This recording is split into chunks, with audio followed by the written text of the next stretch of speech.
যাদের দুনিয়াও আছে আখিরাতও আছে। সুবহানাল্লাহ। এরা দুনিয়া তো বেশ সুখের জীবন যাপন করে আল্লাহর সন্তুষ্টির সাথে। এদের যখন অসুখ হয় এরা সবুর করে, প্যানিক হয়ে যায় না, হতাশা হয় না। কোনো আসমানও যদি ভেঙে পড়ে এদের হৃদয়ে একটা প্রশান্তি আছে যে আলহামদুলিল্লাহ, এটা ভাঙলে আমার কি আছে, এটা কি আমার নাকি, যার আসমান সেই ভাঙছে আমার কি।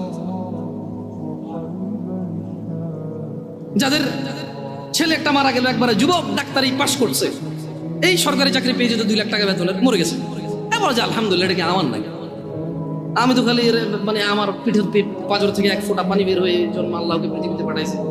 হ্যাঁ, আমার বৃদ্ধকালে হাতিয়ার হতে পারত। ও তো হয়তো বাপ হওয়ার আগে মরে গেল, আমি তো বাপ, আলহামদুলিল্লাহ, খুশি থাকে।